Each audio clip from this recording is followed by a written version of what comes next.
Hey everyone, I'm Jay. I'm Sophia. And I'm Scott. Welcome to Witches Betwixt. Today we're going to be talking about drugs. No, I'm just kidding.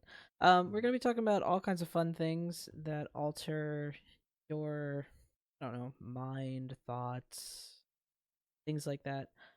So in the same vein as the kink episode, I kind of just want to put like a little disclaimer in the beginning here and saying that we're going to be talking about some, I don't know if I would call it explicit stuff, but just mature, very mature kind of themes here. And so yeah, so if you're listening with kids or if you are underage yourself, maybe this isn't the episode to listen to.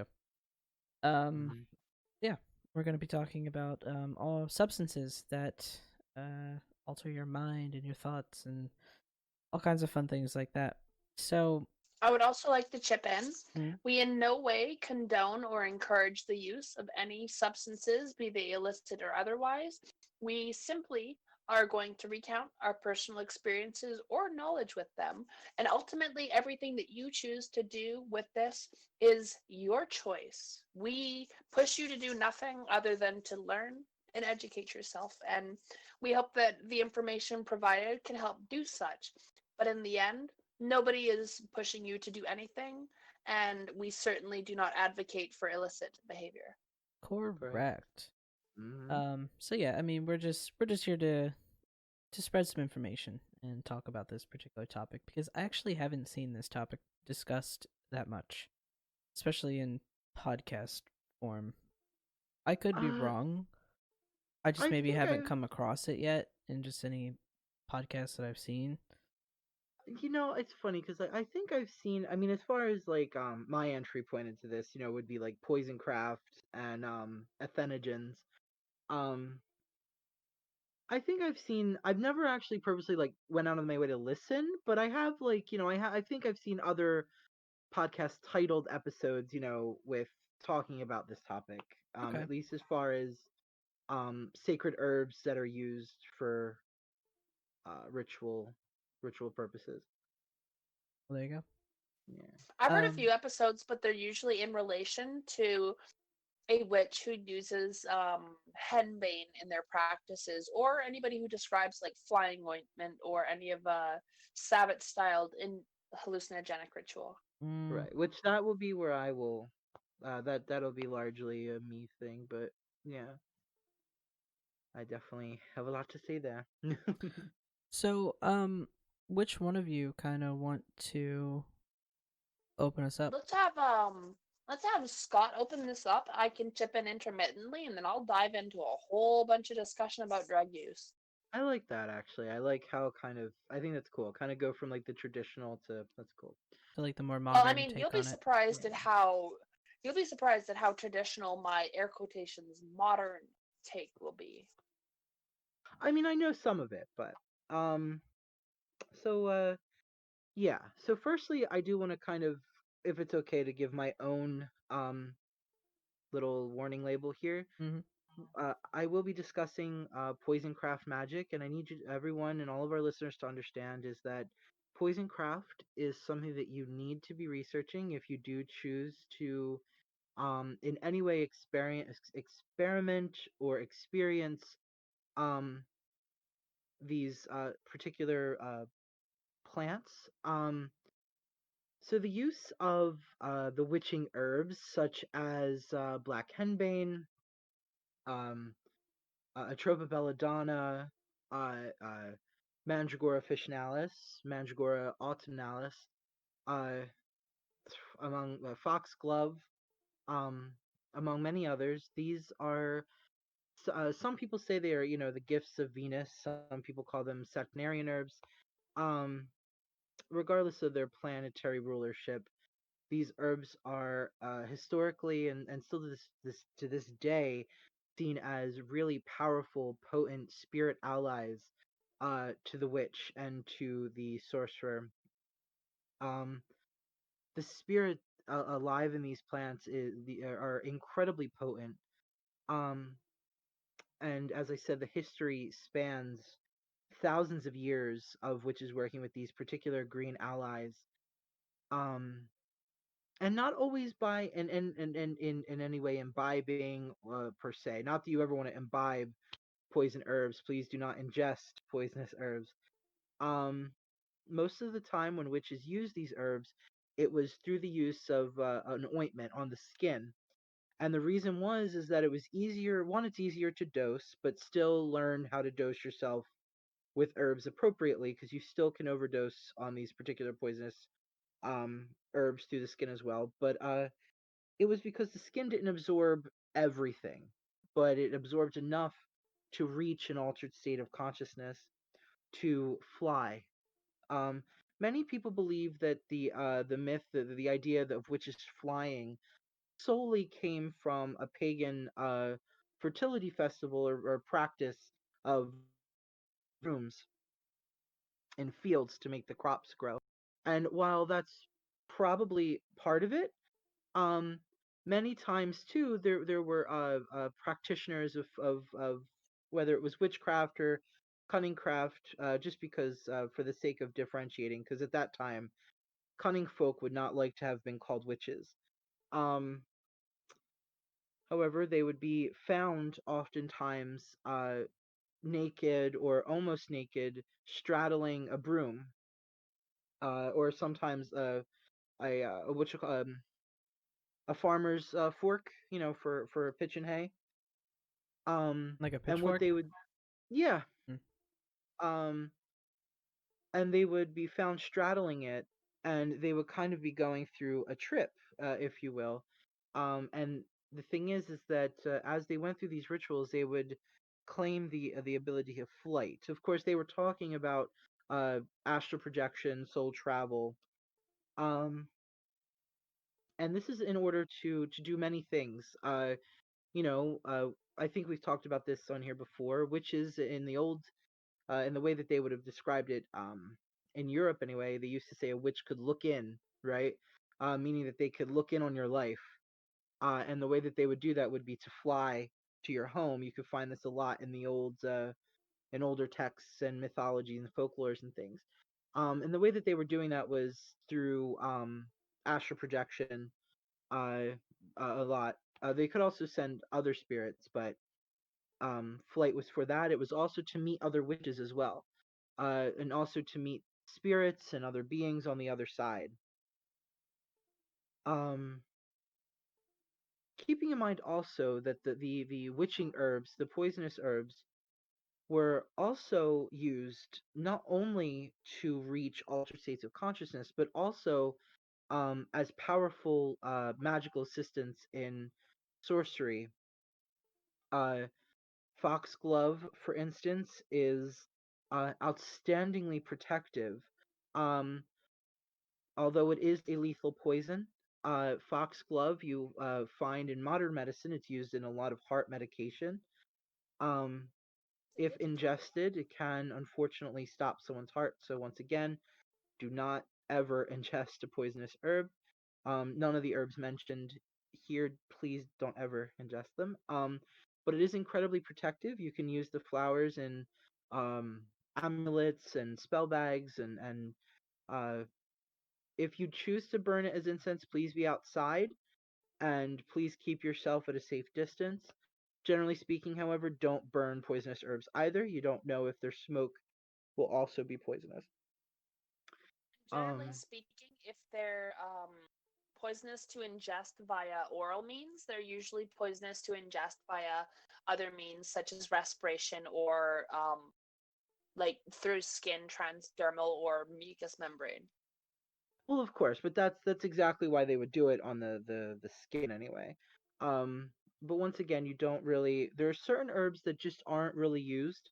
Um, there are many recipes still found of old flying ointments that you can find that are full of wonderful intoxicants and toxins, natural toxins. However, nowadays we tend to use things that are not so dangerous.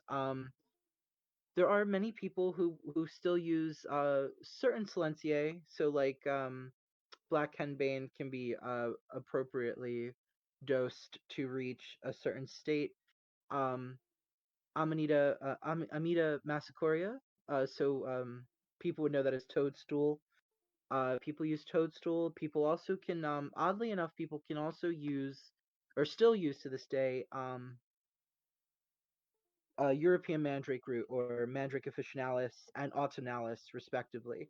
The only real difference between officinalis and autumnalis is that autumnalis has these beautiful purple and black and yellow flowers that occur, um, whereas European mandrake or Mandrake officinalis has white flowers.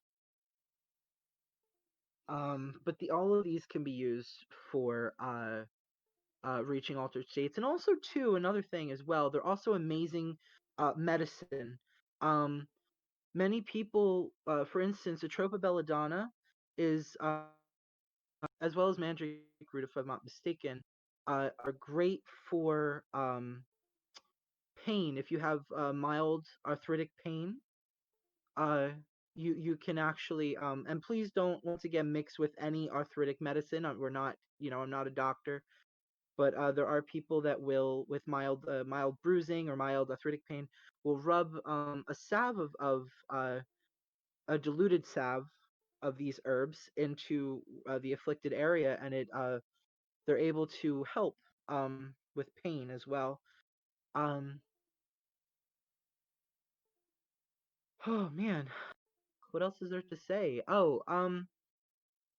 Also too, once again, as I was saying, these particular herbs are not just for rubbing on the body and reaching altered states and for flight. They're used for magic as well. I believe I've probably mentioned the Orun or the Olrun, pardon, the Olrun on here before, which is an amulet or a totem of sorts that comes to us from British folk tradition. The Olrun is oftentimes mandrake root.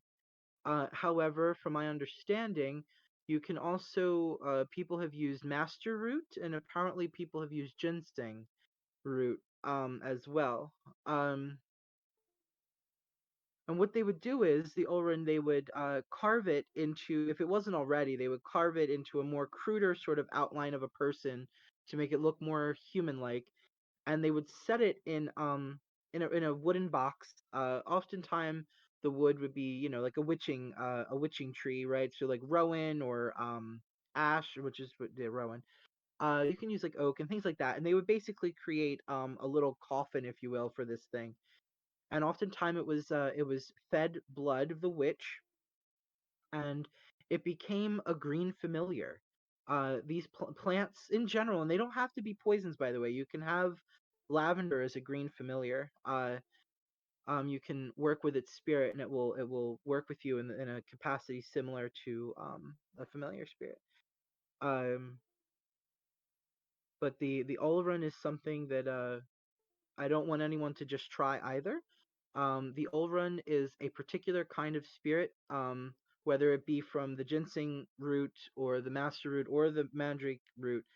It requires a level of persistence that not even I'm ready to try. The stories that I've heard are the equivalent of old Jewish stories where the rabbi would summon a golem.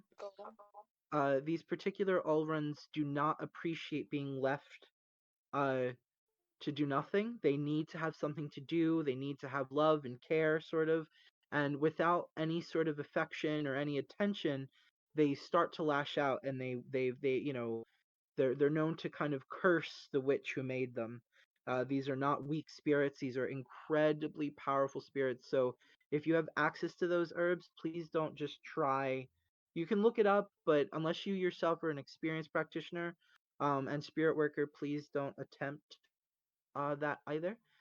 Um, this is just for history's sake, learning about these kind of witching herbs.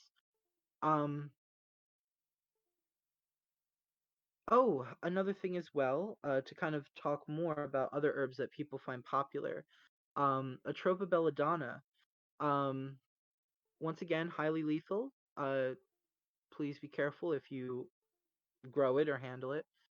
Um, However, it is a great herb for glamour. It is a great herb to hide your working space from prying eyes of other practitioners.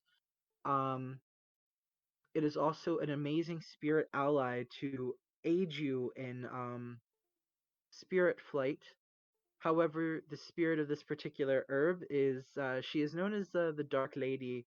There are many a ghost story in which it is said that the spirit of the belladonna is so powerful that its spirit can manifest as a woman with a very fair um, who appears in a very long black dress, and she's said to haunt places in which there are excess wild belladonnas growing in Europe. Um, she is a beguiler, right? So I said very good at glamour. So dealing with this spirit is one to be cautious of. She likes to pull you down and maybe not let you come back. So uh, if you do use these herbs to reach any sort of state, be careful of the spirit of the herbs as well. Um, another thing that I do want to address is that there's a belief that witches used to put ointment on the end and they would insert it into themselves. Um, believe it or not, there is no hard historical evidence that it actually happened. Um, More than likely, what a lot of modern historians and kind of lay people, modern practitioners, what kind of is most likely is what they would do is they were aware of the really porous areas of the skin. So like areas like, you know, your thighs and things like that. Um like your inner thigh and whatnot.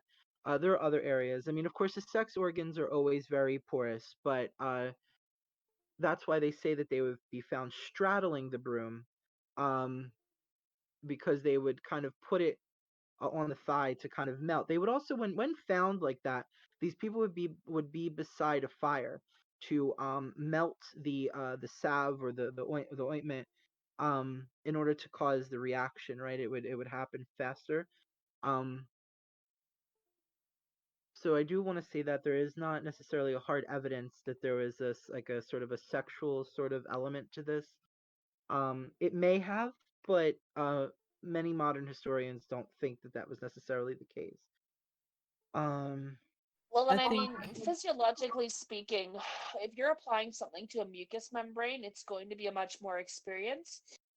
And there's certain substances like henbane, which you can apply to certain parts of your skin, depending, that you right. should absolutely never, ever apply to a mucous membrane, such as your eye or any type of like vagina or anus. Exactly, exactly. Yep.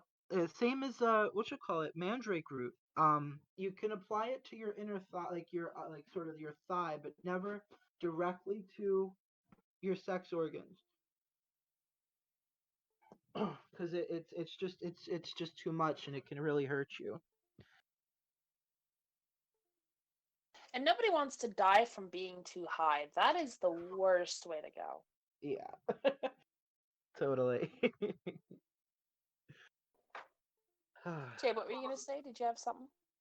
no, I was just gonna say I think the whole I guess the folklore or myth I guess around witches and stuff like that inserting things into themselves. I think that was just because they wanted to make it sound like a sexual perversion, Mm-hmm. to Yep. discourage people from doing it or Perhaps. discourage people from being interested in it. But I mean, honestly, if we know anything about how humans work, is that the more you um, make something seem perverted and weird and deviant, the more people are gonna seek it out and be interested in it. So I don't know if that really had the effect they were looking Also, for. like, just gonna throw this out there. Witches are all about knowing plenty about your body. Maybe Mm, witches did Mm-hmm. pioneer, using a little broomstick with just a lubricant, not necessarily, henbane, using that for a good time and being like, hey, y'all, look what you can do with your broomstick. And other people be like, wow, I never knew. That's like shit that witches figure out. You know what I mean? Like, I'm Witches just saying. created sex toys. You heard it here, folks. That's okay. Look. I'm I gonna would be love that. 100% fucking honest. My new I don't book, The care. Witch's Dildo. Sure, A but memoir. like, I don't care whether you're a witch or not. If you manage to create sex toys, you're a fucking magician. Mm-hmm. If you invented it, I don't care. You're a magician just by right of action. It's magic. That's not as often talked about for a good reason. Is the opium poppy. Now, once again, I know I have a lot of kind of warnings with these herbs, but it's kind of important to me to make sure that you, the listener, are not going out and harming yourselves in any way. There's a reason why modern practitioners do not use opium poppy in any form of, at least as far as imbibing or creating a salve or anything like that, at least not anymore. We now, of course, know that opium is highly addictive. So, also, too, you can legally grow opium in most places. However, if you are caught farming large portions of opium and cutting the bulb, you will be arrested pretty much on the spot. So do not, uh, don't get arrested and don't get addicted to anything, please. Um, However, opium poppies do have an important part in mystical practice. We do know about Elysium from what is it, Greek mythology? I'm not the best with mythology. uh, the reason that they're seen as this very hypnotic, sleep-like herb, right? Has to do with if I'm not mistaken, has to do with like hypnos and kind of that family of spirits or of gods and deities. Um, it is a so it is meant to kind of put you into dream space, which it was once used by oracles and seers to do. Um, and nowadays, of course, most witches use it sort of amuletic, right? We use it to kind of maybe decorate an altar, or we use it as a charm or an amulet. We let it dry. Um, but there was once a time when opium poppies were used to also for mystics and oracles and witches to reach altered states as well. But once again, like I said, with modern science, we understand that opium, even from the raw flower without being processed in any way, um, is incredibly addictive and very dangerous. So, uh, yeah, yeah, just to give a little history on that. And you want me to just jump in here and start talking about drugs now? Yeah, yeah, kind of like because I feel like opiates are very modern. All People right. understand what you know what I'm saying. That's kind of what I was trying to Yes. get at. So I'm here to just drop a little bit of knowledge. One of the big things about opium or poppies is that the nature of the flower allows them to grow in very arid regions similar to grapes. So poppies can grow pretty much fucking anywhere as long as they have enough water. You can grow them in a desert, you can grow them anywhere if it's not too cold to kill them. They'll grow. And that's why they're such a widespread drug. Like their seeds are tiny, they're easy to smuggle, they're carried in. Poppies are used as food, poppy seed bagels, all this shit all the time, right? Like Mhm. Mhm. it's and beyond that, what I don't think a lot of people understand is that drugs don't come from nowhere. Like opium, which is just a refined form of poppies people like deliberately made. Where do you Refined. think morphine comes from? Mhm. Morphine is literally medical grade opiates. Where does things like, oh god, what is it, fentanyl come from? Fentanyl is horse tranquilizer grade opiates, and Yep. something Yep. like that can kill someone, right? So all of these drugs were created pharmacologically in a laboratory. They weren't just like, you don't just get morphine without lab refinement, right? So same thing goes for drugs like even entirely synthetic ones like methamphetamine.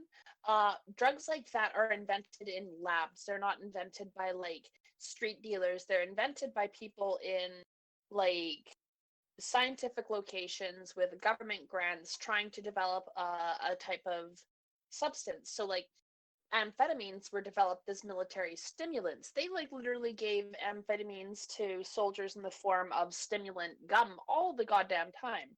Like they give them to jet pilots so they can help focus when they fly, right? And that's what Adderall and a lot of ADHD drugs are, is they're simply small doses of amphetamines. They're like microdosing amphetamines essentially.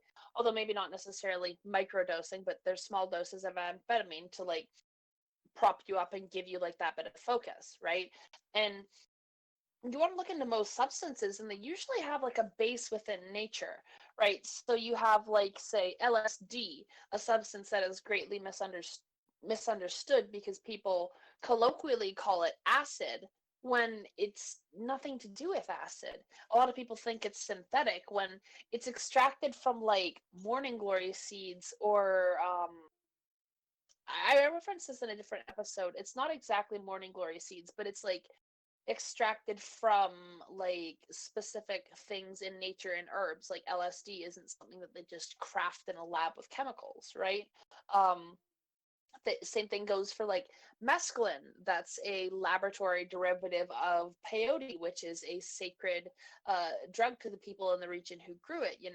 All of these things, like usually if you look at who develops substances, it's indigenous or pagan people in their local regions, like ayahuasca or flying ointment or any of the numerous variations of any hallucinogenic substance or brew. And you look at all around the world, all of these substances consistently were used for like spiritual practices, for like bringing you closer with the divine. And if you've ever like tripped, there is a real beautiful aspect on it, and it's scary as fuck. Like I'm somebody, I'm not gonna like sit here and lie to you, I've done a fair amount of hallucinogenics and drugs in my day. I'm not actually actively doing anything other than marijuana these days, which is 100% perfectly legal within the country of Canada. If you, and speaking as somebody who lives in a country that doesn't have a whole bunch of propaganda on marijuana, here's some facts. 1 in 10 people who use marijuana will probably get addicted. Me, I'm addicted. You actually can't have withdrawal. It goes for about 3 days. You feel sick, you want to throw up, and you have trouble eating. After that, suddenly you're fine. You get over day 3, you're fucking good, and you're actually not even going to crave it anymore. Then it still stays in your system for about 30 days through your fat cells or your hair, depending on which is metabolized. And it can stay longer than 30 days, depending on how long you've been using it, how far into your fat stores it's gone, etc., etc. But that's mainly testing for like a system that wants to degrade you for using this substance as though it's somehow innately harmful for you, which it isn't. Go ahead and look at any type of like what's happened in countries with legalization with Canada. No one's died from weed at all, ever. No one's gotten shot over it. There hasn't been a single fucking like that related death here, pretty much at all that I know of, right? And like all it did was put more money in the government's pocket and allow people safer access to something that they were going to do anyways. And personally speaking, you get really interesting insights and like personal epiphanies when you're on these substances sometimes. And it stands to reason why an entire system that doesn't want you to think outside the box will not allow you to take a substance that opens your mind. Because like our society evidences itself that drugs are one of the highest things that you can utilize. Drugs can save us through heart medication or hormones or anything. We have fixes for stuff. We put faith in pharmacy. And if you have a pharmacological substance that allows somebody to just suddenly think more open-mindedly or understand concepts that they otherwise wouldn't have before taking it, why would you allow people to take that? Like, for example, LSD, when the CIA and all the organizations were using it, they were using it to try and get people to be better killing machines. But people didn't want to hurt people on it. They decided not to. So they determined that it, as a substance, didn't have any use to make people conform, and therefore it was scheduled as illegal. This is probably the one thing that I can weigh on is marijuana because I do use it. So I used to like for the longest time I didn't like even as a teenager I never really had like a party phase. I never did the whole like oh drinking and smoking and like that kind of thing. Yeah. So I never really had that kind of phase. I was largely uninterested in that. So the party aspect of drugs never really appealed to me. And also I didn't and still don't like taking even just over the counter stuff. Like if I have a headache, like I will try my damnedest to treat it with how the delicate balance of caffeine and water, and maybe I just need to lay down and stuff like that. So I even still and it extra pisses me off too because I um I'm type 2 diabetic, so there's like a couple pills I have to take every day, and I hate that I have to take these pills. So I'm trying to like get my diet under control, and hopefully I can get my weight down and stuff like that. So that way, hopefully I can be more of like a diet controlled diabetic versus I have to shove like 4 different pills in my down my throat every day. So like I have a weird relationship with the concept of drugs in general. I don't look down on anyone who uses them. I genuinely feel bad for people who get addicted to them. But even then that's sort of like a slippery slope because it's kind of like there's a lot of like mental health and things that kind of go into that. Um Sure. but so I would say like my opinion of drugs overall is largely like I kind of like hate modern medicine, but also love it all at the same time because without the advances of modern medicine, like, well, we have synthesized testosterone. I take that, I use that, to achieve what I need and what I want. So it's a really back and forth kind of relationship for me. But in terms of marijuana, I only recently really started using it. I would say regularly. Probably like every day, every other. I partake, and I started to, and honestly, the reason that I started smoking it was because binding hurts. It hurts. Wearing a binder for 10, 12, 14 hours a day, which you're not supposed to do, but I often have to.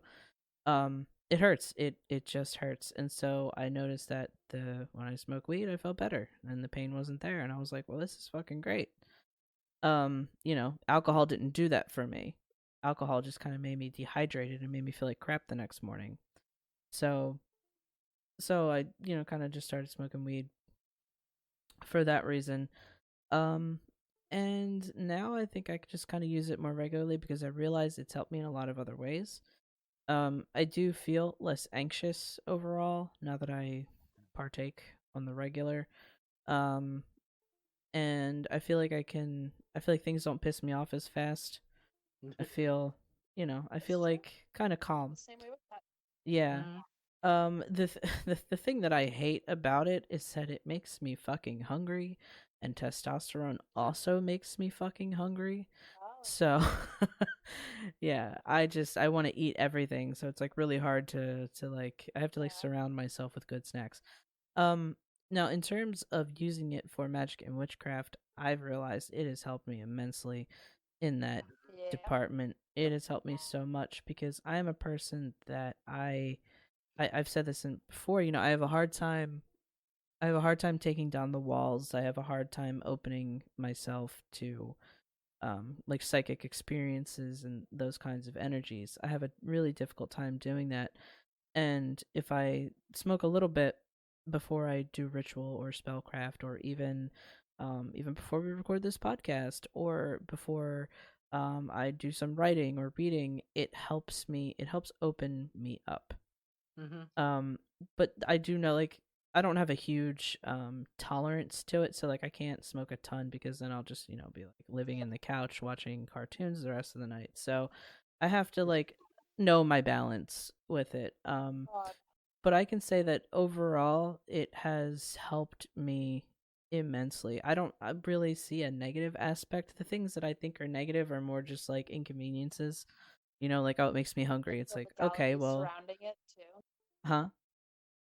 And like the legalities surrounding it too, how like owning Right. it makes you a target by the government. Right. And like that's the big pain in the ass cuz um like I'm thinking about right now how I'm laid off. Well, really, the company fired me, so like I don't have a job to go back to after all of Yep. this is done. And so I'm like, okay, I'll just I'll see what happens with unemployment, blah blah blah, and then I'll I'll look for another job, if it comes down to it, and that's what I got to do. If I can't, get something going on my own. And then I'm like, shit. So like any companies that, would pay a reasonable decent salary, most of them drug test. And unfortunately, even though marijuana is medically legal in the state of Pennsylvania where I live, and even if you have a medical card, it you still can get fired or denied employment if Yep. it is in your Yep. system, even though it's legal medically. We even actually ran into catch ups with that where American companies wanted to fire people in Canada for smoking a substance that was perfectly legal within the country. And Mm. I'm not sure if those disputes have actually even been fully resolved yet. Um, but there's a great deal I want to respond to about what you said, if you'd allow me to. Yeah, sure. So it's interesting that you say that, like, you use testosterone, which you acknowledge as a drug, but you don't necessarily see it as, like, too much of a drug, right? Right. Yeah, like I'm So very picky and choosy here's with how I perceive things. here's the thing. And this isn't to like say go do drugs, but HRT is more intense than doing LSD. I'm being very honest when I say this. A lot of trans people I've spoken to who have done substances will agree that the most intense thing that they've been through is HRT. Because here's the thing: you take like acid or psilocybin, or you get drunk, or you smoke weed. The epiphanies and the states that you're in only last for the duration of that high, right? And you will burn yourself out chasing it. You can't do that. You cannot fucking do that, right? Right. But HRT is a non high change of perspective, and it gives you a high, but just not an intoxicating neurological high. What Mm-hmm. happens is you get high on the chemicals of what your body has been craving and needing for that whole time. Because, like, when you're transitioning, you're like literally craving estrogen or testosterone or whatever it is that you're trying to get, right? So you Yeah, you've have been a craving it your whole life. infinitely yeah, and you have an infinitely more intense reaction to it. It shatters your world. You have to reassemble yourself fucking permanently, not just as like a one time, oh, I reinvent myself, but then I'm allowed to go back to the patterns that birthed this, like you often can have. Because, like, people who take substances and have these realizations, the biggest trap that we fall into is being like, I had the realization and that was the point. The point was for you to have the realization and realize what you need to do with it. And a lot of people take that aha moment as such a catharsis that they allow themselves to go back to the same patterns that led them to that point of crisis to begin with. Hmm. HRT completely mitigates that problem. It's like the effect of a drug trip, the change of perspective that allows you to be free of the conceptions of self that you have chained yourself to, society has chained yourself to, and everybody around you expects you to hold up to. You're free to change all of that when you transition and you realize how much of an artificial construct it is. That's the exact same thing that hallucinogenics do, except you're doing it over a long period of time that permanizes it, and they do it in a short period of time that's extremely intense and can Mm-hmm. potentially pose risks. So you would be surprised at how much HRT is just a very long, permanently drawn out trip. I would believe that. I mean, I think you're right. I've never done any. I've never tripped on anything. Like I said, the hardest, quote unquote, hardest drug that I've done is marijuana. I smoke weed, but well, actually, I don't know. In a hospital, I was given Valium and Percocet, and they Okay. both fucked me up. I'm very like opiate naive, I think they call it. Like anything that's like a Mhm. downer really hits me hard. Mm-hmm. So like, yeah. Percocet when I had my wisdom teeth taken out. That fucked me up. Watching Finding Nemo while high on Percocet at 17 was an interesting I experience. bet. Can I just I come in bet. real quick and say, dear listeners, there are no spiritual properties of Percocet, so please don't. Oh yeah. Well, here's the thing too. There's no traditional values that we've ascribed to it, but every single substance that you interact with that has a spirit, whether or not we have traditionally named it or not.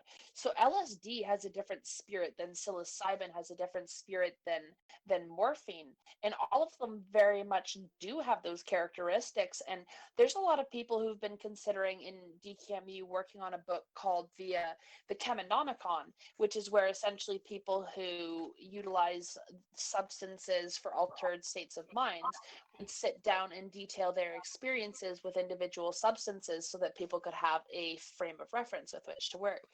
And I actually do agree with that. My only issue is I don't want anyone to use um there is too much science as far as Percocets are concerned. It's too addictive, and Yeah, it is incredibly it's actually dangerous for the body, like yeah. over prolonged use, So, and that's my only thing. Yeah, if you're not and I prescribed want it, to, don't seek it out.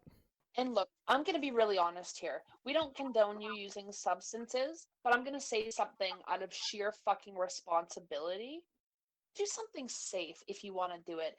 Acid isn't going to just kill you if you take too much. You're going to be way too high. It is definitely going to pose to you a schizophrenic episode risk. You could potentially be so high that you lose control of your body and move by sheer thought and run out into traffic. So you do need to be a little careful with what you're doing, but the substance itself will not physically kill you and will not physically addict you. Okay? You go and take something like meth, you will die eventually if you get. I can't tell you how many people I know who've like gotten hooked on something really bad like meth. And that's why I like to drive home the fact that the drug war is ultimately a failure. What we need to do is provide people with information and healthy alternatives rather than condemning people who are often, struggling with mental health or trying to access some type of like lack in their life Mhm. through this substance, rather than condoning them or like condemning them to a system that treats them like they're prisoners and Yep. like convicts. We need to treat them like they need help, but not force them to take it, but present it if they want it.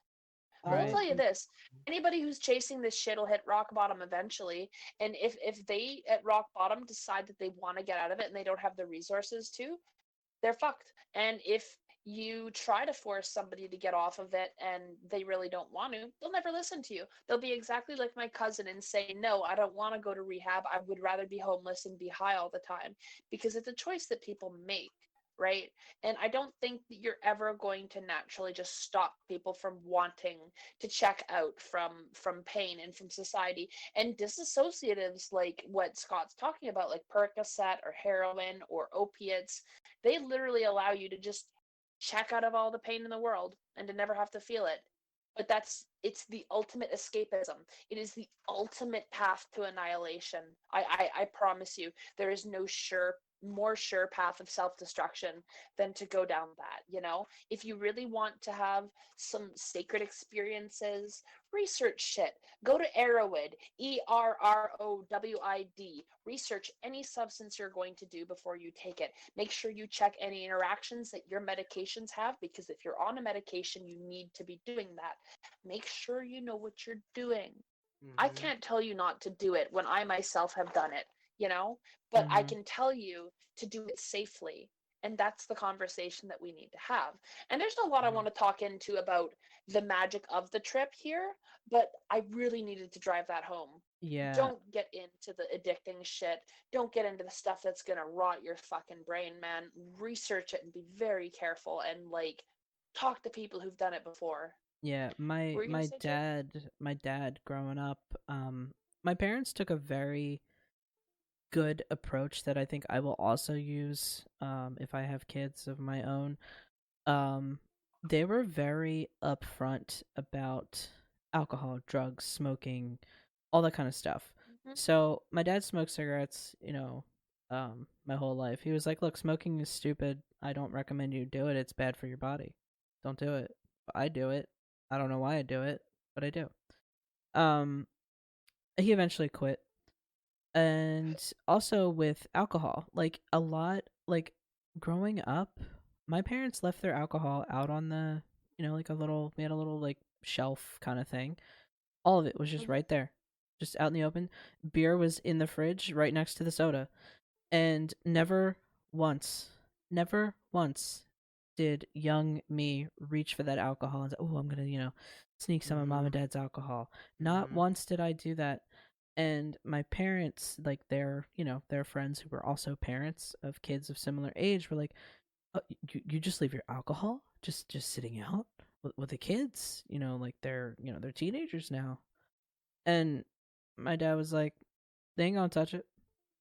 Yep. I guarantee you, they will not touch it because it wasn't viewed as bad. It wasn't like Mhm. forbidden."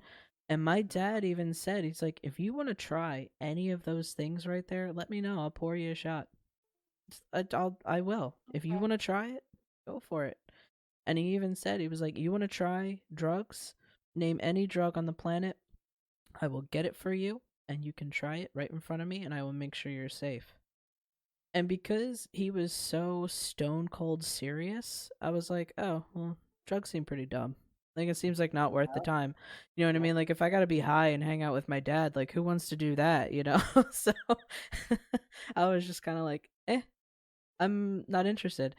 And I think that's not to dictate anyone's parenting styles, but I think that was a really good approach. It also depends on your kids and how Right. your kids are. There's a lot I want to say to that too. Yeah. I mean, me and my sister, we were both very like, we were quote unquote, we were good kids. We didn't really get in trouble. We read books and we got Yeah. good grades. So like, we didn't really have a lot of troubles in that way. But yeah, So I think it was a really good approach. So here's two things. One, alcohol is absolutely a drug. The fact that we have to say drugs and alcohol is very much a construct of the sheer capitalism behind alcohol I because Yeah. you agree. can't just like go find alcohol in nature. You can't put like seeds in the ground, water it carefully, and have Grow a beer plant. alcohol grow.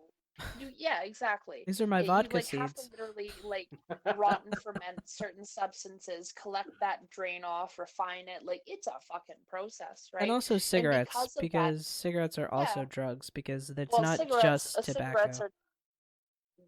are certainly drugs, but that is also controlled similarly to marijuana. Right.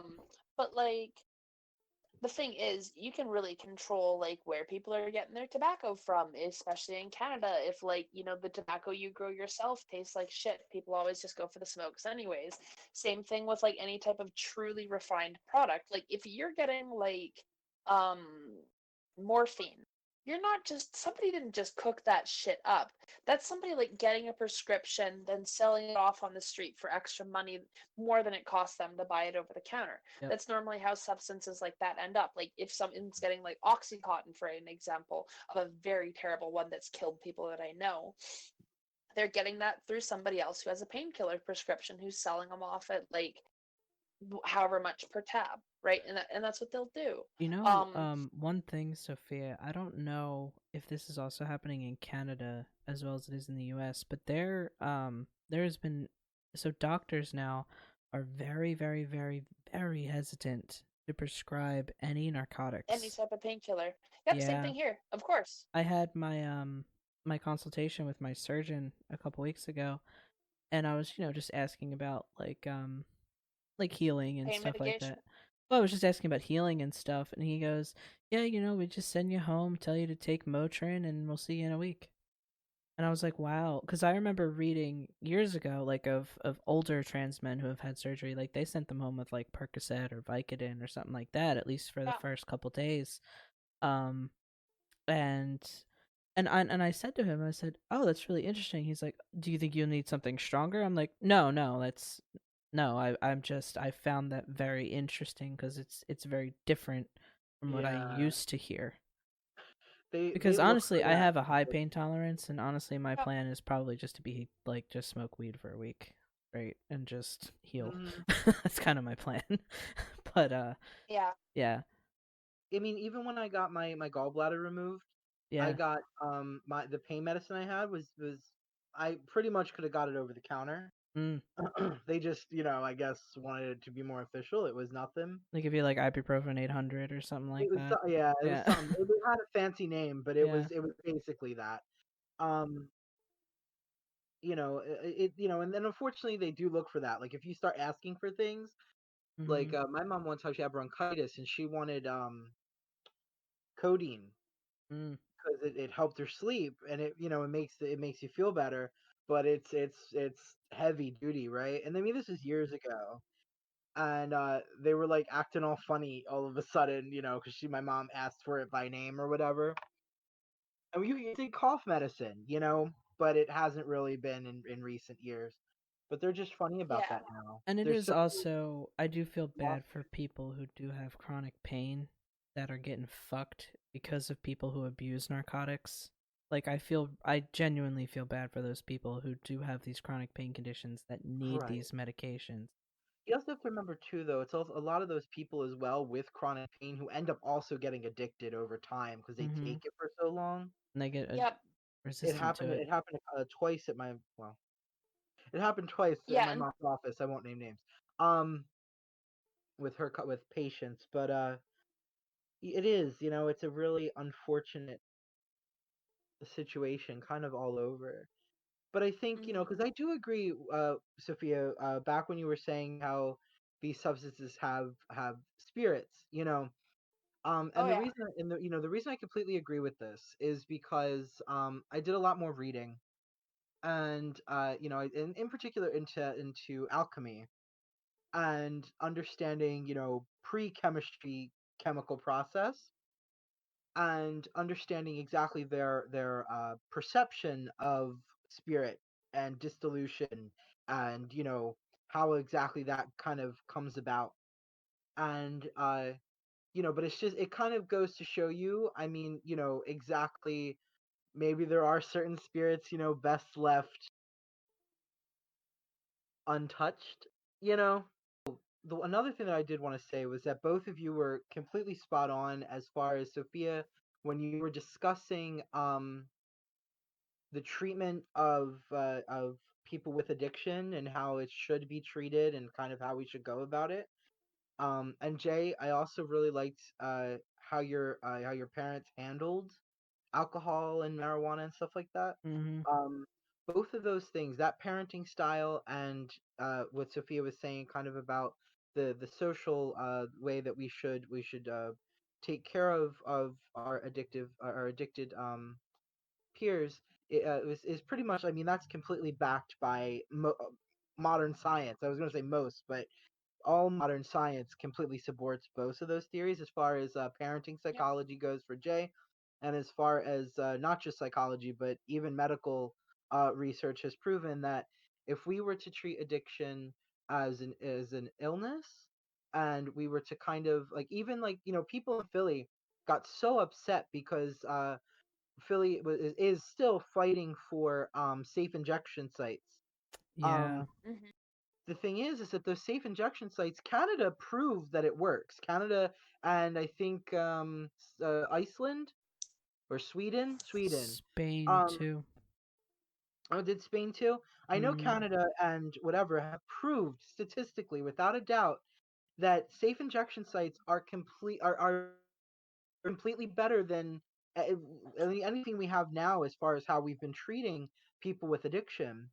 It Yep. actually showed that it slowly but surely started to the people that were going to safe injection sites were more likely to not only go into a program to get off of or get better from addiction, they were also more likely to heal from addiction Mm. and to remain Yep. um off the drugs indefinitely and on a greater statistical scale.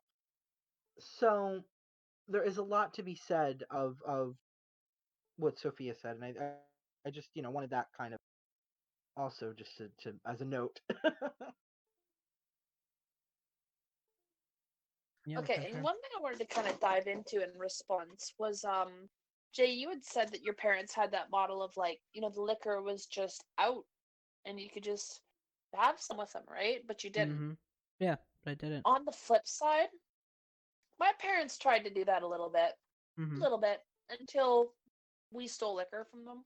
Mm. And weed was not allowed to. You weren't allowed to do weed, so I mean, we went and did that. But like, your parents didn't have a divorce, did they?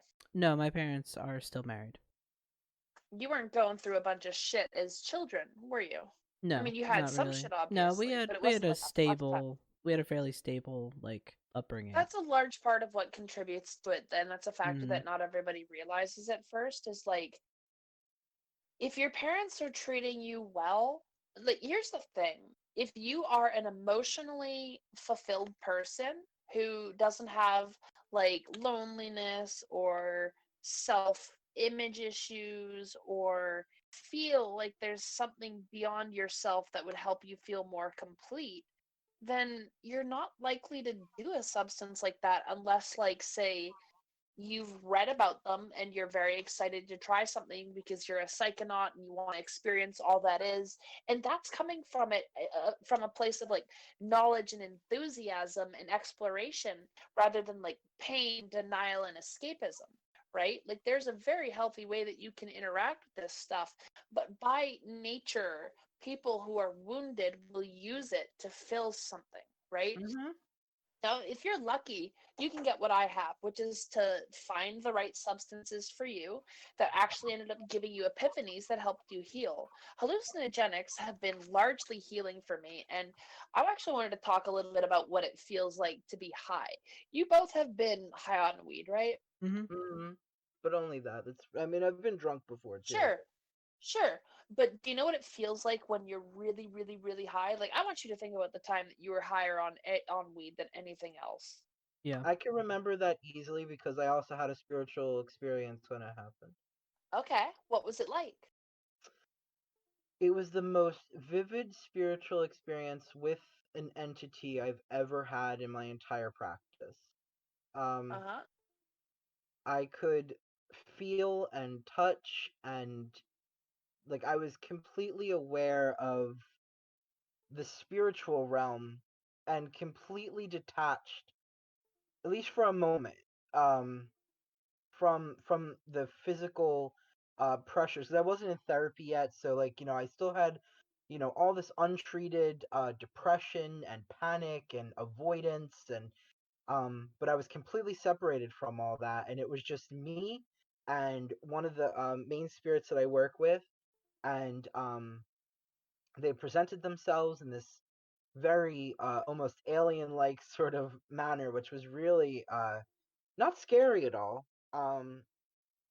But very very it was beautiful, and I could see textures and colors, and it was vibrant. I could feel wind that wasn't in the room, but I could feel wind that was in this vision. um I mean, and of course, as far as like what my physical body felt, I'm a very sleepy high kind of person. I get very sleepy. um so I always feel like my eyelids get heavy, and I feel very like my muscles relax, and everything's funny, of course. Yeah. um But like what you were describing there sounds like impotency, similar to what a lot of other people have on really intense like hallucinogenic trips. yeah, I agree. So here's the thing that not a lot of people realize. When you take substances, they may be different, but being really high is kind of the same no matter what you're taking, actually. Like, it's weird to explain, right? Like, for example, if I was to compare cannabis, shrooms, sorry, psilocybin mushrooms, and LSD, cannabis is like when I'm really high on it, it's a lot more dreamlike. It's like Mhm. I see memories almost, and like I have this connected, like I'm awash in feeling of everything. When I take psilocybin, it's like heavy death vibes, like confronting mortality, because mushrooms like literally feed on death, right? And they want you to see that what you're doing here is temporary and that your planet isn't a safe space for just your species to exist on. Like, what if you get hit by fucking rocks and you like, it's this really whole like worldly experience, right? And like what you think about is a little bit different. Whereas on like acid, like it's a lot more clean. Like you don't have like the sick feeling you get from mushrooms. You don't have like the weird disassociation that you can get from cannabis. It's just like pure divine connection. Like it's like being a flame with Promethean inspiration, you know, being able to just channel divine insight and speak it aloud as truth and have those like revelations into those systems, right? Mhm. Without necessarily having to have it be like death focused. And like cannabis tends to be like the relations tend to be very similar. Revelations you have tend to be similar to the drug themselves, like what the current is, but the tripping in and of itself and the self introspection that's birthed from it is remarkably similar from substance to substance, because it goes to show that these things aren't necessarily like your brain just responding to the chemical reaction, because that's absolutely what they are, but it's also your conscious awareness and how it reacts to it, right? So I've also done like salvia divinorum, which if you've ever done, that shit's probably the most like intense thing that you can possibly do. It's like if you smoke weed, it's like a slow onset sometimes, or like with anything, there's an onset period. But like with salvia, you go from 1 to 100% as high as you can be immediately. So it's like really hard to understand or have any like real use of it. And it's like in and of itself, that drug represents being uncomfortably high. You know what I mean? Mhm. So, like, all of these substances have different ways they will manifest and different effects that you will feel, but the insights that you gain are universal. They are consciousness based truths, not chemical based truths. So, certain plants and certain plant spirits will help you see certain things. Yep. Like I was saying, mushrooms will help you with like understanding your place in the world as a whole, death, rebirth, the cycle, your immortality, like everything like that shit, right? Whereas like LSD helps you understand like very cerebral concepts behind like the nature of reality, how things exist, what it's like to literally be able to like navigate these structures through magical manifestation. And like cannabis is a little bit more like just kind of connecting you to the heart of everything. Like you feel that real good energy, like that love, that peace, it like washes over you and you like churn with it and exchange, and that you pull it into you and hold that and then exchange it back to others, you know? Like Mhm. there's a very unique energy to each, but in the end it's all just you stepping beyond the illusion of separateness and like experiencing what it's like to have your meridians of conscious experience step beyond that of your flesh vessel. Mhm. Yeah. I mean, that's Yeah. why. I mean, it's like these like in particular for plants, right? Because I mean, that's my experience anyway. I mean, when I say experience, I'm very much like Jay. Like it's really the only thing I've ever really been high on is weed, and like I said, I've been drunk before. But I don't Yeah. particularly like that very much. I don't I like weed. As far as like if I choose to be inebriated, but even then, um, I kind of know exactly what you're talking about, Sophia. And for me, anyway, I choose to. I mean, I do want to get like a medical marijuana card because I find that marijuana is the only thing, like as far as medicine, that really helps to supplement therapy and my spirituality. Um, Mm-hmm. so I do want to do that, but for me also too, I always find like all these things, like as far as the herbs anyway, like I that's why I like to call them athenogens. as far as belladonna and mandrake and That's actually in so a lot of occult circles the go-to term that a lot of people will use for right. hallucinogenics, but And people don't use that because it's really hard to say. it And it is. might be entheogens or athenogens. I don't know. I'd have to And go look up the word, look up how to say it just to be able to respond. it You does, know? it's okay. Either way, the word basically means psychoactive herbs that are used for religious purpose, right? Like kind of like it Yeah, makes them spiritual, it makes them religious or spiritual in some way. I For me, like that's why I don't like to do things like even when I was drinking, which I don't drink really much anymore. I really only like to do it once in a while just for a buzz. Like so for me, I always kind of like but like you said, it's this I always like to make sure that I learn how to master meditation and trance without the use of substance. Um sure. However, every once in a while, I would love for the opportunity because I've never really I've had like opportunities. I just never had the money. There are people who make like flying ointments and things. Um but I never had the money when I to get them. But I always love kind of using that communal time, like to be able to go through that and to experience what you were just literally exactly what you were just saying, Sophia. Um, this kind of like it all in all, they break down, like you said, the illusion of separation, right?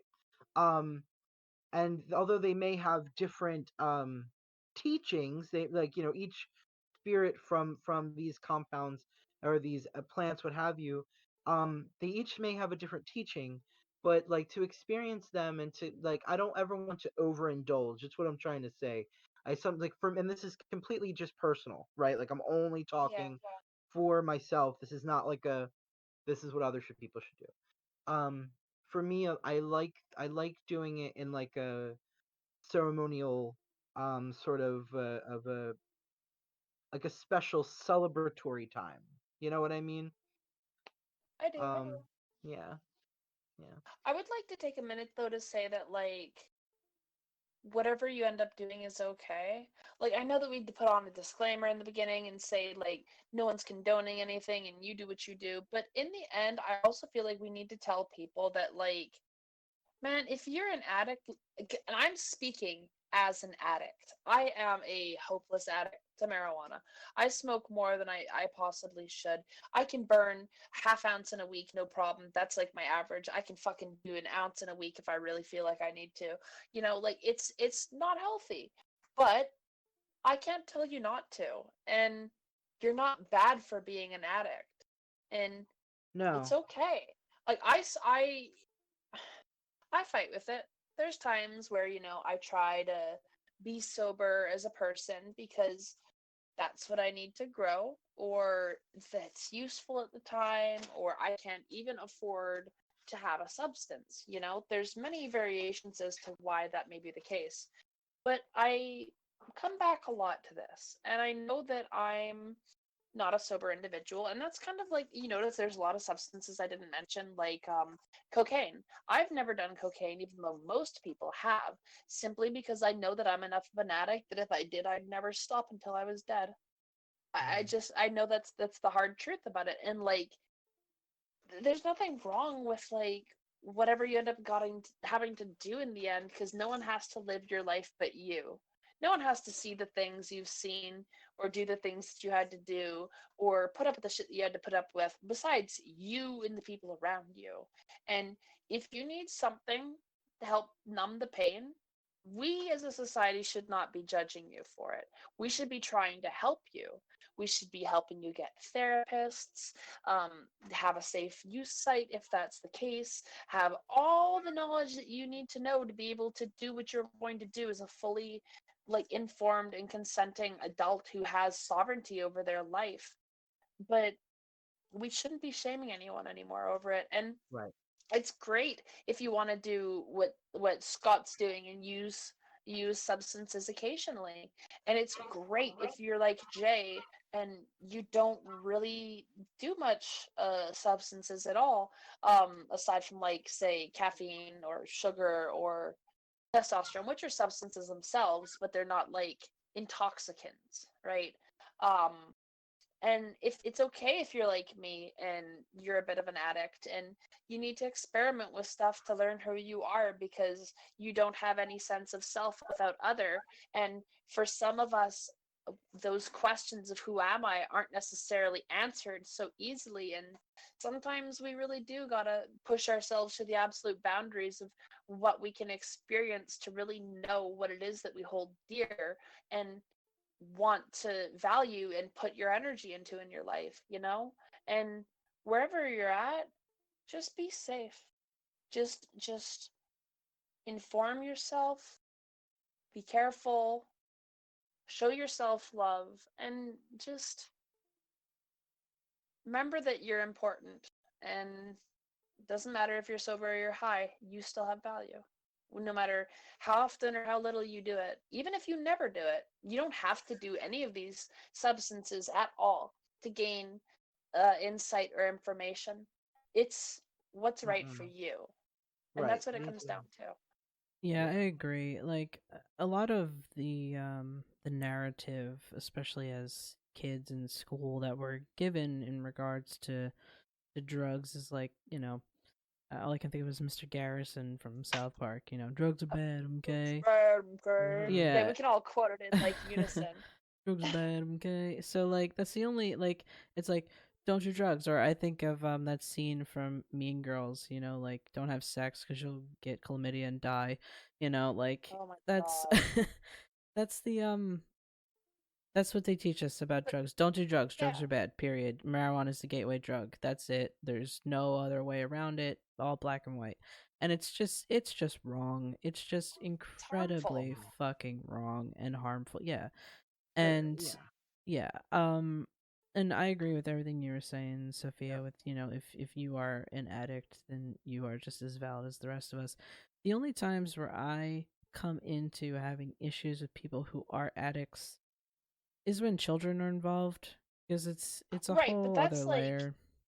hold on though, that's like anything else in the world. Do Yeah. as thou will, as long as you do not infringe on somebody Mhm. else's right to do so. And if you're too fucked up and absent to provide a child what you should be doing as a parent, then you absolutely should not be in a position where you are parenting that child at that Yeah. moment. That is just a sheer fucking law of Yeah. like how shit works, you know? Yeah. Like you're not be above the repercussion of your actions, you know. And if you have someone who you have to care for, you're responsible for them. Yeah. I have I agree with that entirely. What were you gonna I say, have Scott? gotten into so many fights in defense of people. In Philly, there are so many times. I mean, don't get me wrong. Like, I totally know where Jay is coming from. Like it is hard to see, but even still, I can never shake. Like, I've never gotten mad. I am. My parents, they get mad. Like they're disgusting. They're beneath us, and I'm just like, no, they're sick. Like you don't understand. Yep. Like I was like, I don't even understand. The only way I know it is through, academia. You know what I mean? Like I understand it because class, But I was like, you don't get it because you never been through it, you never studied it. So I don't know. I've fought with so many people who were just like, oh, they're disgusting. Addicts are beneath us. And I was like, it's a sickness. It's like it's like you don't, and I say this to people, I was like, you don't say that to a bulimic person, you know what I mean? Like, Yep. you don't say that to someone with cancer or a broken leg, like, or I forget what the ostomy bag, what are they called? Colostomy bag? That's it. Like, you don't say that to them, you know what I mean? Like, and I'm sorry, now I could get real passionate about this, so I'm gonna, like, Oh, fine. hold, like, Well, it just it's the same thing as mental health. You're It right is, well, though. it Like, is, but like you said, it's about chasing something, right? Like yeah. a lot of the time what addiction is, it's people like, I mean, don't get me wrong, like there are I'm not going to be here and whatever. We could talk a while about the causes, right? There's like a biological factor and Mm-hmm. personality It's a factors, and very multifaceted yeah, issue, but the and point of the sometimes matter it's is like, that it's the need for something that should yeah, already be instilled in someone. Nine times out of 10 people who are addicts, people with mental illness in general, it is because something that should be there is lacked in some way, and often in all times is no fault of the person. Like it is not a trans person's fault that they have dysphoria. You know what I mean? Like you did nothing wrong. You get it? You yeah, get what I'm saying? mm-hmm, Yeah, totally. It is not my fault that I have avoidance because I was abused as a child. Like it's not their fault. You know what I mean? Like, and I like, and Yeah. so many people, like what'll happen is they'll only latch on to the part where they realize that there are certain choices made in addiction, and they'll, oh well, it's only a choice. Yeah, but you don't understand the intricacies of what led to that choice, and that the addiction is a lot of things. Addiction is not one thing, which is why it's so fucking hard for people to heal from addiction. Hmm.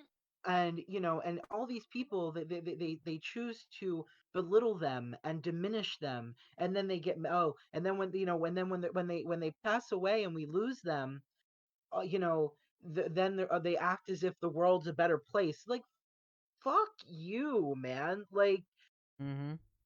ugh. I was gonna say no, the world would be a better place without you, but like, I kind of feel like that sometimes. Like, I'm not gonna The world would lie. be a better place without that kind of thinking. Oh man, you're right. You're right. You're absolutely right. Without that kind of, this primitive, if this old colon, you know what I mean. I And do. like, I'll say something too. Here's like what the hallucinogenics have taught me too. Those people who are making those judgments, they're stuck. They learned that from somebody else. Oh yeah. Nobody is born into this planet hating other people or Nope. thinking other people are drains on society or naturally having gaps that we need to fill. We're born capable and fully ready to learn and live and love, as fucking middle white class Karen as that sounds, you know? Like, it's true. But it's Humans are like true. pre-wired to be connected with each other. You know, there's a Hmm. reason why, like, men included, even if they haven't like had a child that like bore a child physically, they still get the same oxytocin boost that women do when they parent and are close with their child. Like, you Hmm. are wired to want to be close and loved by people. And if you look at people who are drug addicts who are hurting and think that they are utterly disposable and the world would be a better place without them, it's because you're hurting.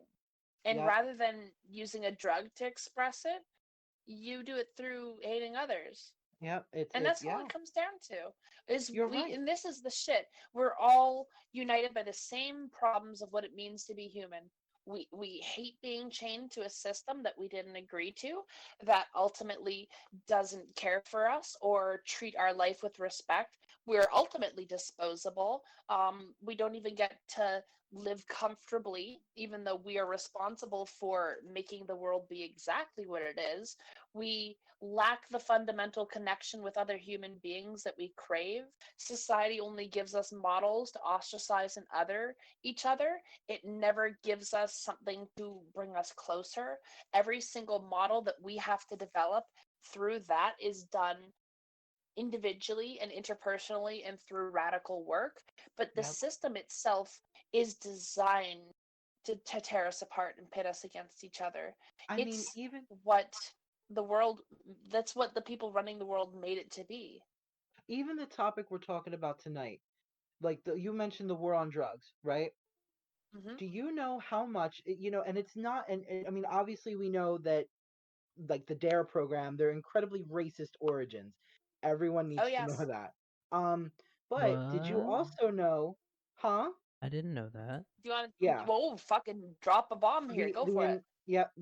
I don't know all the details anymore. It's been a long time, but the DARE program was started as a bit of a smokescreen, as a like it was supposed to be like, oh, look how docile our information is. Like, we're just here to save you from evil drugs.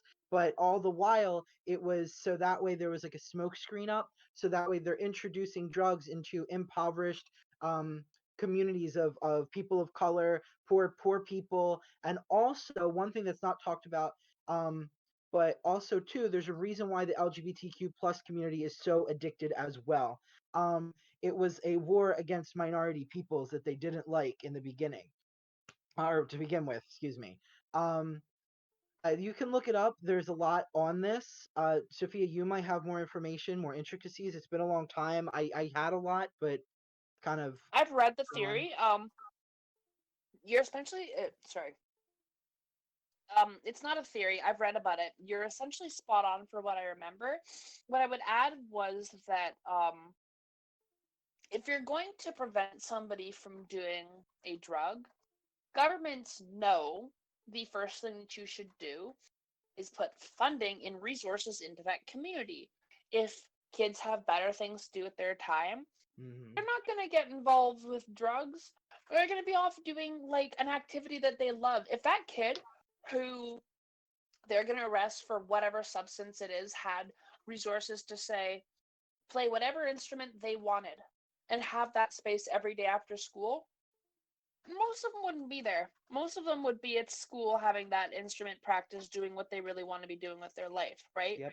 And it comes down to like when your family's starving, when you come from a broken home, when your entire world is built on instability, you can't fix that by introducing substance on like a demonstrated like sorry, let me rephrase that.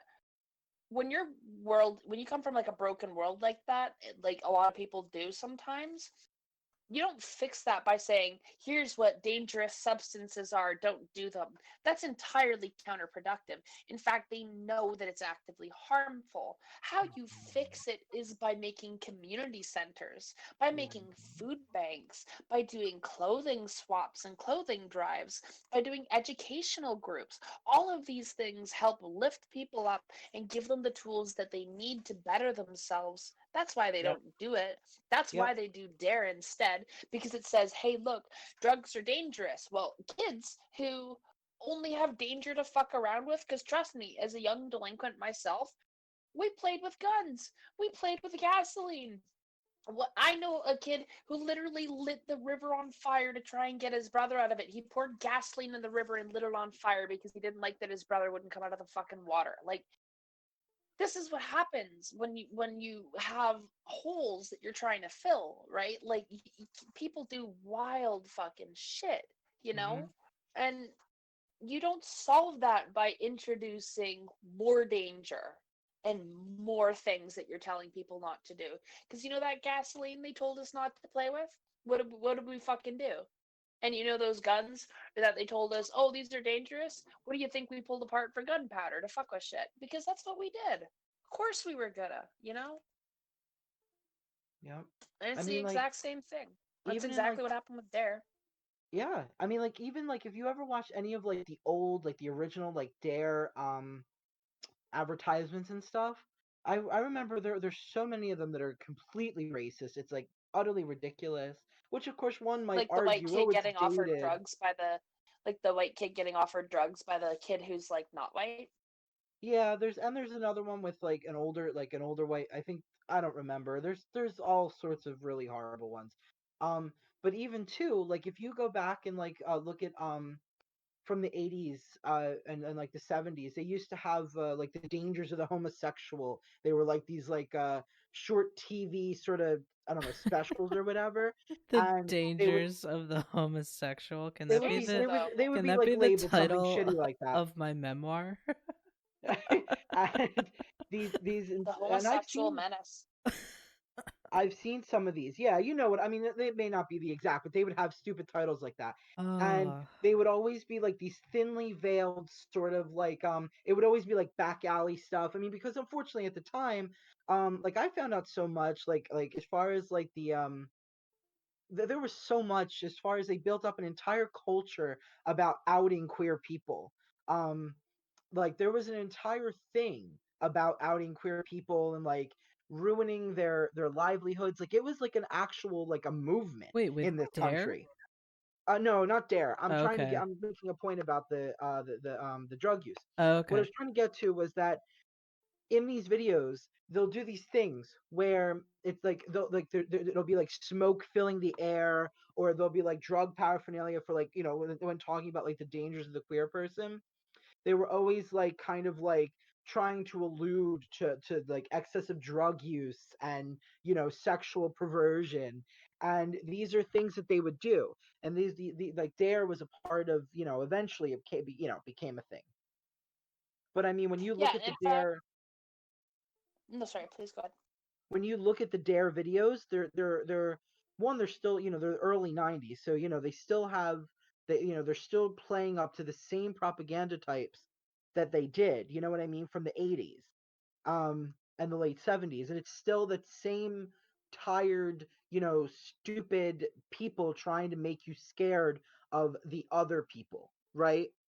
Um, and it, Yep. it really was like I mean, like Sophia said, it because you see the thing is like all of this stuff, like all the attacks, even to this day, that are done on minority communities, on like POC, queer people, etc.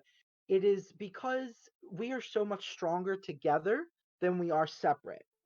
And the thing is Oh that if my we God, yes. if we if we found a place where we could sit at the metaphoric table together and we all talked it out, we would fucking realize how much we've been pit against each other.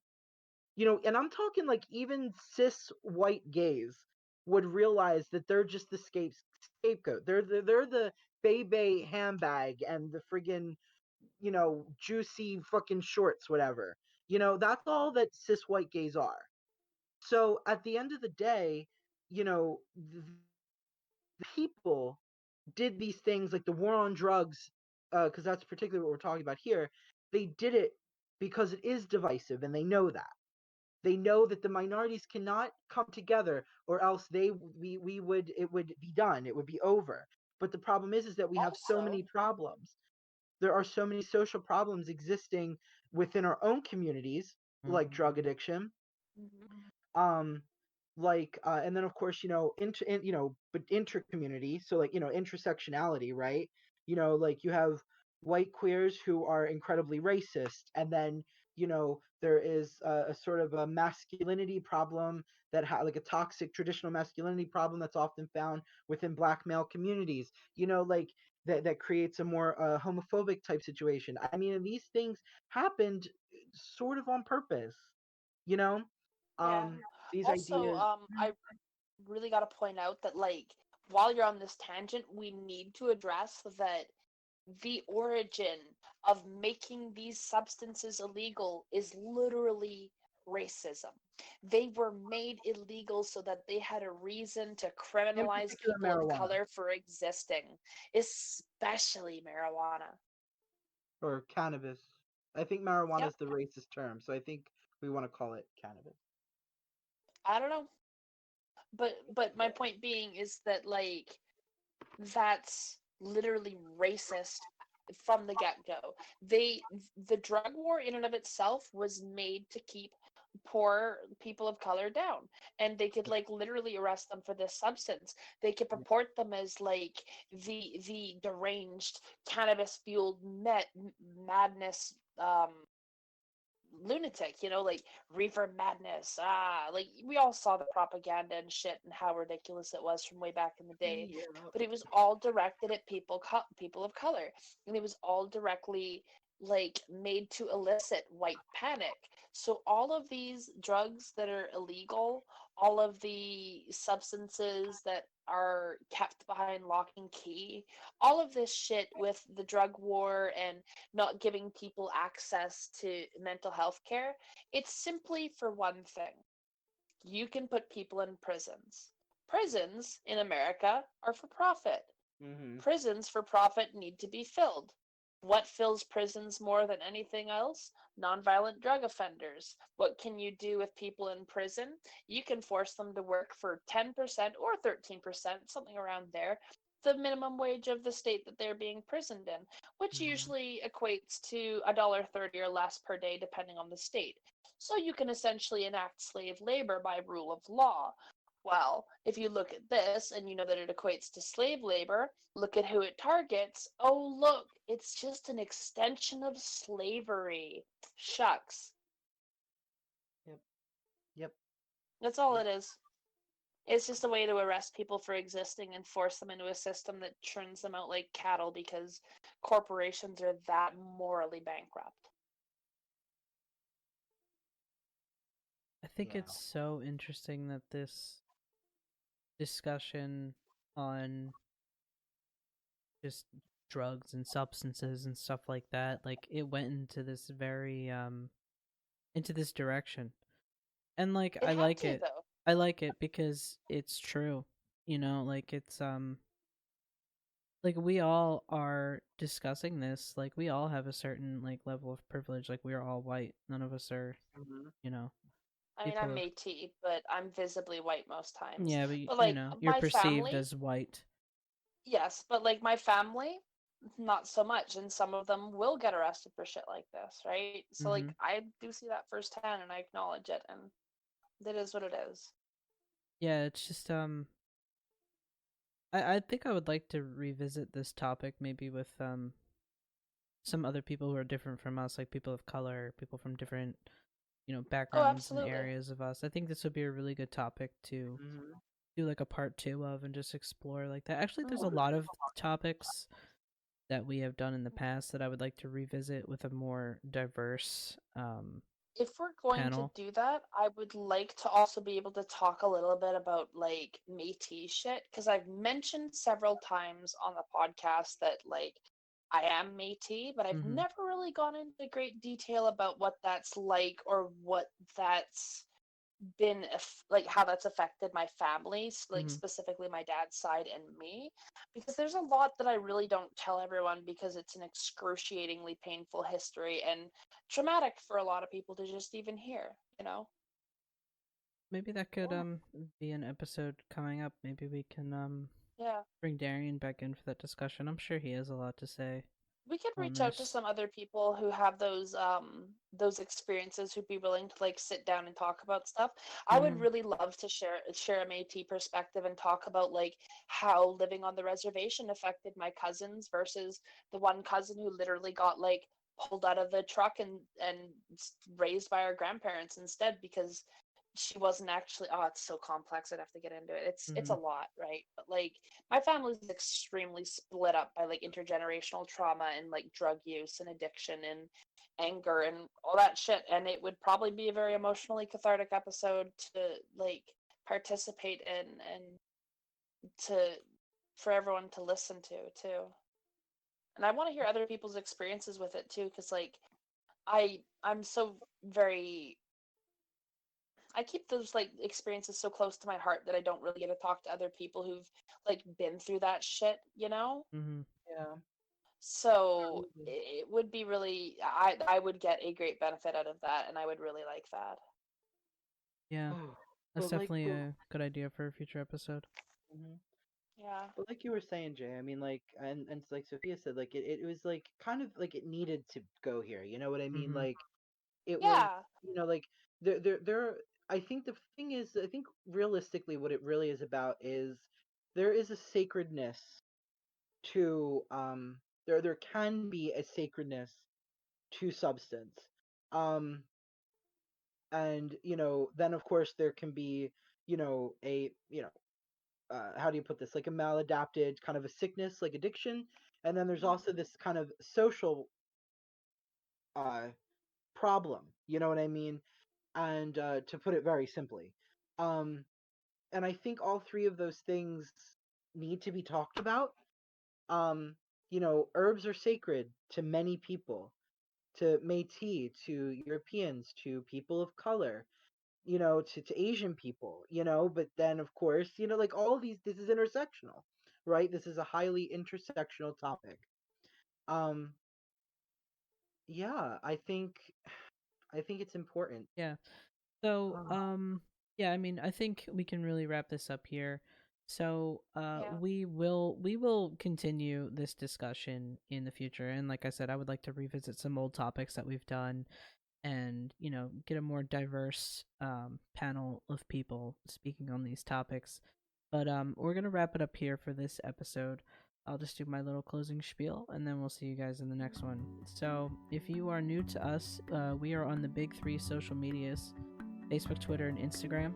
Our handle is Witches Betwixt, all one word on all three platforms. We all check each one except Twitter, which is pretty much exclusively run by me. But feel free to message us on any of them, and we will get back to you. If you want to add your post to our online community, you can use the hashtag WBTWXT. And the links to our official Facebook group, Discord server, and website are in the show notes below. And Sophia, earlier you mentioned some website where you could look up Arrowhead. Arrowhead. I'm going to drop that in the show will be notes linked. below. Yep, I'm going to grab that from Sophia and drop that in the show notes for you guys to check out. But other than that, I hope you enjoyed this discussion, and we'll see you in the next one. Don't forget to banish. Yeah. Also, I'm gonna point something out here that I want you to cut out of the episode. This is just like something funny I noticed. When I address y'all from Philly, when I say, "Was there something you wanted to say?" you always respond by saying no first, but then proceed to give the response that you had in your mind. You're like, "No, I was just gonna say," Oh, and when yeah. you say it, you always do it, no I matter know. what the circumstance is. You will always deny that you're going to say it. Say what you, and then you'll be like, "I was just gonna say this," and then you just like literally go right back into it. It's It's fucking literally I've people hilarious. caught from myself Philly. doing it once in a while too. Yeah. I've caught myself Yeah, doing like it. Or I'll like, never. nah, It I was just catches going to me off say. guard because like I don't know whether or not when you say no, I should continue. So sometimes, like when I was learning to deal with it originally, I would like step on people's toes verbally a little bit because I would immediately take no. It's like, no, I'm good. I was just gonna say like something. It's okay. Like 9 times out of 10, that's what people do it as. But y'all in Philly are like straight up doing it to segue into a whole ass fucking sentence, and that is like a red herring and a half. I know, it's awful. We're also like big on like, yeah, nah. Like, what does Yeah, that nah, mean? this Yeah, was no, yeah, no. What does that even mean? you Yeah, know. nah. Like, what is it? Yes or no? Like, It's Yeah, fucking no pick is one. no. That's a just look. I grew up with people like that. Yeah, no is a disagreement. Is that what that is? You're Oh, like, so yeah, it's like, it's an yeah, no. agreement. Oh, that's the thing. Here it's different. It means you agree. Yeah, that's what it Here it's means. not, well, normally anyway. 9 times out of Yeah. 10, I've always added an agreement. Yeah.